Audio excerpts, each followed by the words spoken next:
Hey there, it's Corbin with Dynamic Fluid Art. I've got the family. We're in downtown Columbus, Georgia, and that is some really dynamic fluid. Hey there, it's Corbin. Today I have an idea that I'm going to share with you as far as stirring paint and stirring a lot of it. And so I've got an idea where I'm going to use my drill and then a steel rod. It's very stiff but small. It is stolen from a hanger, a broken hanger, and some zip ties and hot melt glue gun. And then I'm going to use for a container to stir the mixture a gallon of water, empty container, which we should have plenty of, in which I put a hole in the cap so I can stick the silver rod down in there to be able to stir the paint. And so whatever your formula, I'll be marking it on the side here as far as percentages that I need, and then hopefully be able to, in fact I've already attached one of the pieces like this, and so I can show you how this is going to work. And twist it in there and then attach the drill. And this is going to make a horrible noise like that. Alright, so I'm going to attach a couple more, and I'll show you how I'm doing that on here so I get some more stirring, but it's pretty basic. I'll go ahead and feed this in as zip ties are, and I'm hoping to get them kind of stratified in 3 different directions. I think if I keep them about, just my guess, but about an inch apart, put about a little glue on there, then they'll be good for just kind of moving it up and down to stir the whole container. Alright, let's see if I can get this where I want it. Alright, okay, and then I like to put a little bit, kind of seal it on the outside. This may or may not be necessary, and you might have more experience with this, and so feel free to advise me in the comments before I end up using it with paint. I will go back and make sure that none of that hot glue is going to come off. I might even sand it so it won't come off into my premix. Stay there.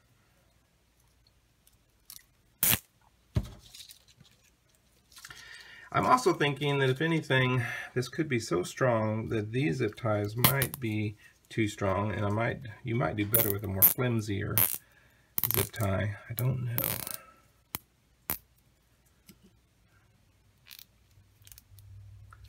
And just as an experiment, I won't put any glue on the outside of this one. All right. So again, I will attach this to my drill, and I'll feed it into a bucket, or you can kind of see it here, the action is going to take place. That is deadly. That's like a weed whacker material here, so this would not be a container I'd use it in. I just wanted to show you how that's going to probably work on the inside of the gallon container. But, so, we'll see how that goes. Always experimenting, always trying something new, part of our creativity and our creativity process as artists. And so hopefully I'll be able to produce a lot more of my pouring mix. You've probably seen my videos before and are aware of how I make a pouring mix, but I always make mine ahead of time in this size container, just I believe it's a 12-ounce condiment container, and so I always fill it up with water first, and then my paint, and then I use Floetrol, and then I add my dimethicone is what I choose to use in this thing, and then I shake it like crazy. And so that was getting really exhausting. A couple weeks ago I was getting ready for a workshop that I taught at an art center in Moultrie, Georgia, and it took me all day to go through and make, I don't know, probably 25 containers like this. And so this will be a whole lot faster if this works. But there's an idea for you. You can probably modify it and adjust it to something that might work a little bit better for you. But I hope you enjoyed that. Hey there, it's Corbin, and I am trying to come up with a solution for what has caused me dizziness in the past, which was shaking up my my mixes. You know, that, man, I tell you, that can just take forever and be very, very tiring. So I've got this finished thing now, right? And so I'm going to use this, and I'm going to try the idea of containing the mess and getting it into this 1 gallon container that we probably all should have a lot of them if we're using distilled water for your paint, which I do recommend. It's very inexpensive, and it makes the mixes that I make months ago still with no mold, no problem whatsoever. And I understand that if you use tap water, that can happen. So so we're going to use this here in just a second. I have contacted my Facebook friend Fiona Hodge, and she gave me this recipe that she used. I'm modifying it a little bit, but this is Fiona's mix, and this, by the way, is where you can find, she's got a Facebook page, and she's got a Facebook page about her products, which are called Imp Art, and then she has a website, so you should go spend some time with her and learn how she does some really amazing things, kind of finding a low-cost way of doing that, which is a real smart thing to do, I think, especially in the art style that we use and the time that we have. So I'm going to attach the times that we're in right now. Not spending a whole lot of money on art. So what I got here is the little device that I made, and so we're going to put this in here, and I'm going to start by mixing up this can of house paint. This is a deep base, and it is actually does not have any form of tint in it. It's plain, and then I was blessed enough to be able to acquire about 10 cans of tint that they used as a closed hardware store, and they gave me their leftovers that they no longer needed. So the reason why I created this device is to be able to get down into the it's just my thought that in the distilled water container, since it tulips up to the top there, that it won't have a splatter or a mess. It'll be really contained. So I'll finish doing this, and we'll take up in the next video. Okay, so I've blended all the rest of the paint here, and what I'm going to do is screen it now in this kitchen filter. It actually broke, so it had no other purpose. And I'm going to just, if I had another set of hands, I would bypass this, but I'm going to use this old pitcher here to screen the paint in.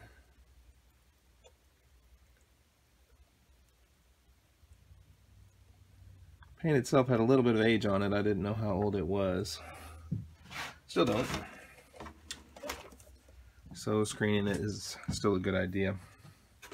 Now on my gallon container here, instead of the recipe, as you can see here, is 6 parts house paint, 2 parts of Floetrol, and 1 part water. I am also going to modify Fiona's mix and consider adding some PVC glue, mostly because I just bought a gallon of it. I want to use it up. So instead of like trying to really messily do 6 cups and try to pour it in here, what I did was I went to my kitchen sink with a measuring cup, and I put in 6 cups of water, and then 2 more cups of water, and then another cup of water, and then that's the half cup of water mark. And so this is already pre-measured for me without the mess, so I'll just be able to look off of it as I'm filling it up to these places here. So all right, I'm gonna bang this into my trash can. Very good. And I'll need that in a second, so because I also screened my Floetrol. All right.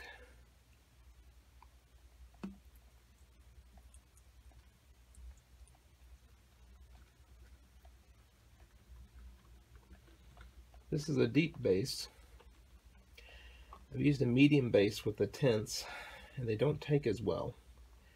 They come out pastel, and so I Even though this is an exterior paint, I don't really care for the smell as much as the interior paint doesn't have a smell. I'm also need to research this, but I'm assuming that the exterior paint has some UV protection or something that protects it from the direct sunlight, where a interior paint does not. Okay, I am right at that mark that I made for the 6 parts of paint. And I have given this a shake, and this is some Floetrol. It also came out of the very same store, and so it has the potential of being pretty old. Ooh, I'm making a big mess. And now I'm just going to pour this up to the next 2-part line above the 6 parts. And so that was 2 more cups of Floetrol added to the 6 cups of paint. And now my next mark is going to be distilled water.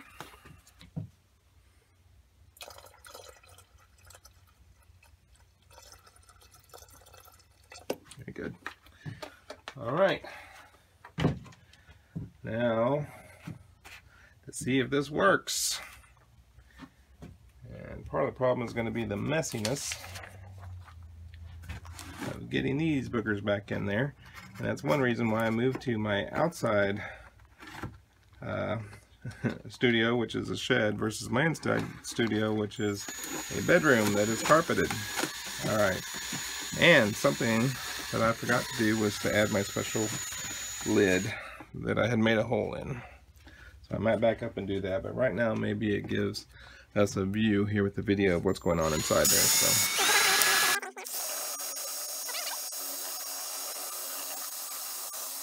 So I basically created a weed whacker here. I was a little concerned that it might be so strong that it would go through the plastic, but it doesn't seem to have any kind of problem that way. So I'm looking for consistency issues here. I want to see how consistent this is. So I'm going to pour it into my pitcher.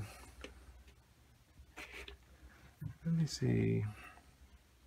I have a clear cup here. Maybe we can see it a little bit better.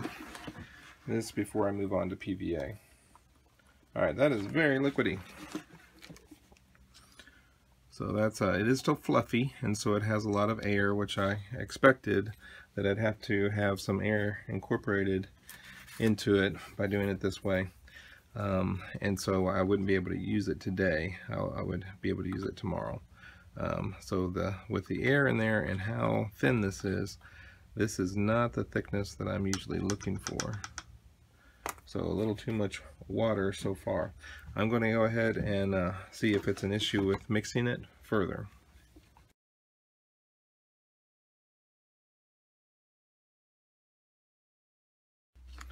I am pretty happy with my device. It didn't take much to make or generate. Bet you everybody has the equipment at home to be able to do that. Put that back in view now. Be able to do a little bit better of a test. It is very bubbly. That's making it a little lighter, and so it'll move a little better. So this isn't a real good test. And with the fact that it'll probably thicken up, I'm going to leave that alone and see if it gets. It's a little too thin for me for my usual mix, but I do think that it is that it might work out. We'll try in this little bit here adding a little bit of the PVA glue. And this I got on Amazon, entire gallon for $9.99. I'm a Prime member, so it came shipped for free, the all glue. And I would really love it if you would comment your experiences with using PVA. I haven't used it very much. My sister-in-law, Autumn Orozco, has Little Leaf Art Studio. She uses it pretty exclusively, and so as her pouring medium, and I was able to use her pouring medium one time. I do have a video on that I did on a think it's an 8x4 tile, and I was happy with the results. The additive that she used at the time didn't create that good cells, or big cells that I would like. So I don't know if that's because of the PVA or because of the additive that I wasn't used to. I like using L'Oreal Extraordinary oil or what we call dimethicone. So, but one time when I did mix with some experimenting with the PVA glue, I thought it would thicken, and in fact it actually made it kind of runny. That was my experience, and I don't know if it was just because of the products I was using at the time, but I would love your input on that. See if you know, I just thought, here's this thick glue and it's going to make it thick, and in fact it actually made it runny. And I know when I've seen people post, that's not bad, where you know how you make slime? We do it with the kids all the time, and you can use so many things. You use a glue, you can use borax, you can use glue, you can use all kinds of other things you would never thought of to use, and it made the you know, it makes slime. And so I do see that sometimes people inadvertently make slime out of their pouring mix, and so there's got to be something to avoid there. There's some things that probably shouldn't be mixed together, or certain ratios, and so I do want to be careful about that. So this was kind of a test for that. I like it better since I have added. I like the thickness better, so it didn't thin it down too much like I was concerned that it might, which really just might be all the stirring that I'm doing is getting some of the bubbles out, and so I'm getting that effect of too much bubbles removed from my process here. Okay, so that I like. So I think while I have everything still messy out here, I'm going to go ahead and add that ½ cup of PVA glue, and I'm just going to eyeball it.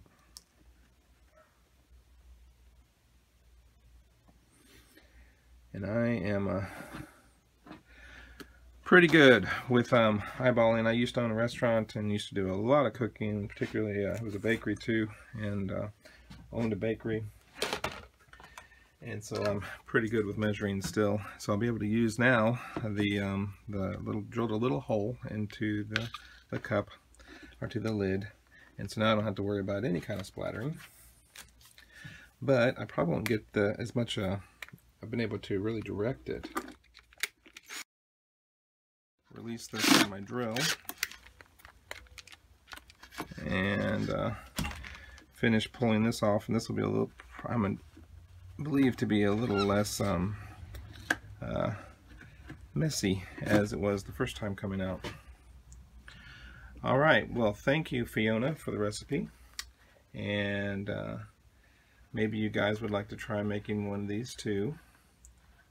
So far I'm pretty darn pleased with it. I did move out to my shed because this has a potential for a lot of mess here, and now I'll let this sit for a day before I use it. It ended up, you know, there's 16 cups in a gallon, so by the time we're done putting all of those in there, which would be, now we're probably somewhere around you know, 10 cups, a little bit under 10 cups, so it's got about 2/3 filled in here, and which is a good ratio, because now I used to have some room if I had needed to add some water or add something else to it. There's plenty of room to do that. So basically doing about 2/3 of a gallon of paint at the time. The only cost that I have in this is 6 cups of house paint and 2 cups of Floetrol, and that's it. So I'll be making some art with this most likely tomorrow, and maybe I'll try to post the results of those art pieces, see how they did on the end of this video, or maybe another video. I don't know. Thanks for joining me.